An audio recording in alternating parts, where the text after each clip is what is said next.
I never thought I'd see the HOA president of our perfect little neighborhood standing in her driveway screaming, her skin glowing violet under the morning sun.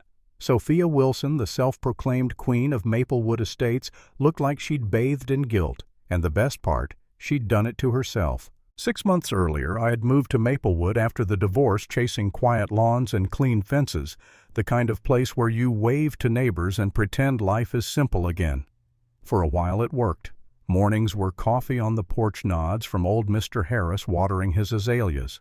I almost believed peace was possible. Then the packages started vanishing. First, a small birthday gift for my daughter. I blamed the courier. Then another box disappeared. Then my medication. By the third time, I stopped believing in coincidence. So I bought a doorbell camera, cheap, ugly, but necessary. The first time it caught movement, I opened the footage, expecting a delivery glitch. Instead, there she was, Sophia Wilson, blonde ponytail, pink blazer, striding up my porch like she owned it. She looked around, once smiled, and scooped up my box. Just like that. No hesitation, no guilt, just a smirk that said, "What are you going to do about it?" I watched the clip 8 times. Each replay hit harder shock, disbelief, anger than a cold calculation. Sophia wasn't just some bored thief.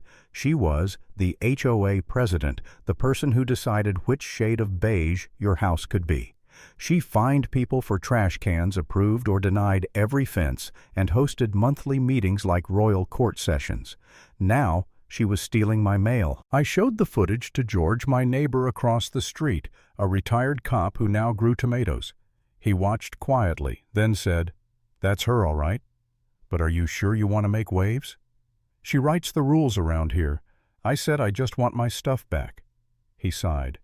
"Then get ready for war." He wasn't wrong. The next week I got my first violation notice. Mailbox finish non-compliant. The day after, grass exceeds maximum height. Sophia's signature sat smugly at the bottom. It wasn't about grass. It was a message. "I run this place." I went to the police anyway. The officer listened politely, watched the clip, then shrugged. Intent's hard to prove. Could be a misunderstanding. Maybe she was collecting misdelivered mail. Misunderstanding. I left the station feeling like justice had a price tag I couldn't afford. That night, I stared at the HOA notice pinned to my door and felt something inside me snap. She had the system, the police, the neighbors too scared to speak. All I had was a camera and anger, but anger, when sharpened, becomes something useful. The days that followed blurred together, more packages gone, more warnings taped to my door. I started to doubt myself. Maybe I was making too much of it. Maybe this wasn't worth the fight. For a few hours, I almost convinced myself to drop it. Then Mrs. Chen, the elderly woman down the street, knocked on my door.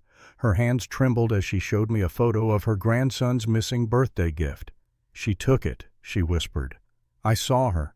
I didn't say anything. I was afraid. That was the moment I stopped being afraid. Sophia wasn't just stealing boxes, she was stealing everyone's right to live without fear.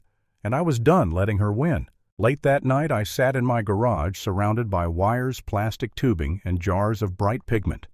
I called an old college friend, Brian, a security engineer, and told him what was happening. He laughed at first, then said, "You want a deterrent, not revenge. Something she can't wash off." 2 hours later, I had a plan.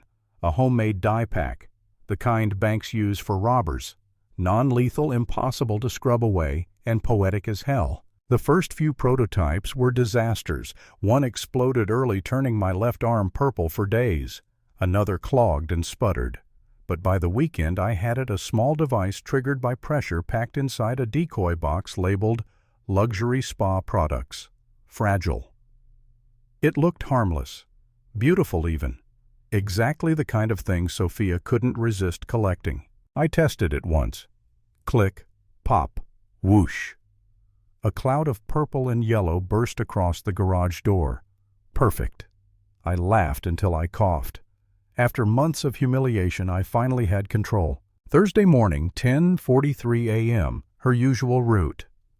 I placed the box on the porch, brewed my coffee, and waited by the window. Right on cue, the white SUV rolled into view. She stepped out, sunglasses, phone to her ear, performing authority for no one but herself. She looked left-right, then plucked the box off my porch like it was her birthright.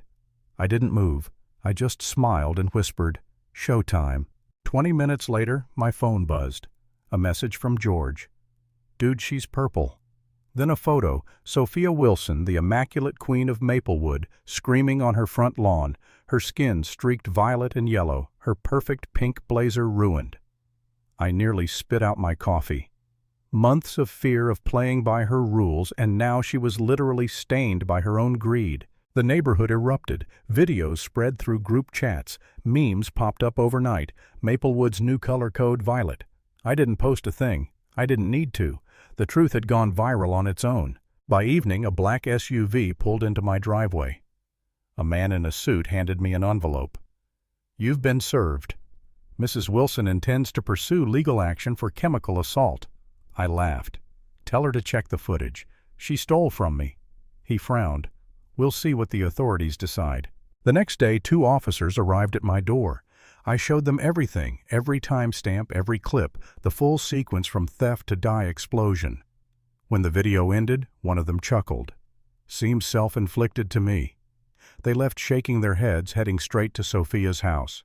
From my porch, I could see her yelling at them through the window, purple fingers waving like flags of defeat. That night, an emergency HOA meeting was called. The clubhouse was packed, neighbors who'd been silent for months now, whispering, filming, waiting. Sophia walked in wearing oversized sunglasses and a scarf high enough to hide her jaw. It didn't work. The stains still showed under the fluorescent lights. She banged the gavel. "I have been the victim of a malicious prank," she began, voice shaking. Someone shouted, "You mean karma."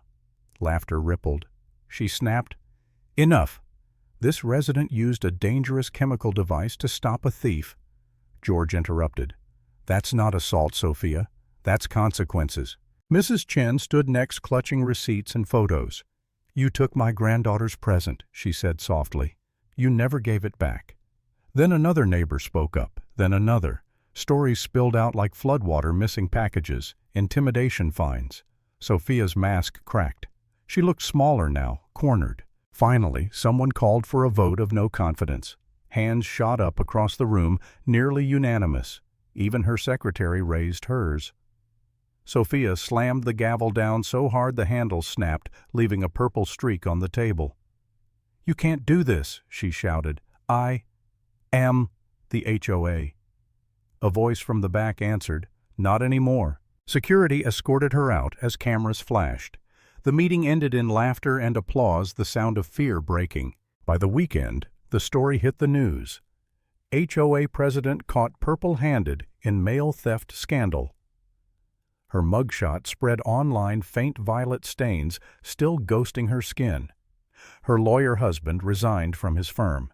The HOA announced a full audit and found over $57,000 missing, embezzled through fake invoices signed by Sophia herself. The woman who once ruled through paperwork and intimidation was now facing charges for theft and fraud. I watched her on TV walking into court in gloves and heavy makeup, trying to hide the last traces of purple. She looked like a bruise pretending to heal.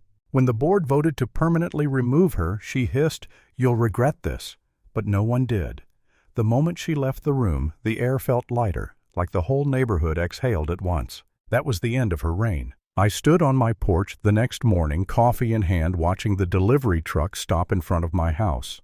The driver waved left a package and drove off. For the first time in months, I didn't feel nervous. The box just sat there, quiet, safe, untouched. I thought about everything that had happened, the fear, the doubt, the fight I almost gave up on. I remembered the night I'd told myself to stay quiet, to not make trouble. If I had, Sophia would still be stealing, still smiling that fake smile while everyone looked the other way. She believed power meant control, but real power is knowing when to fight smart and when to let the truth paint itself. Justice doesn't always come in courtrooms. Sometimes it comes in a cardboard box and a splash of purple dye.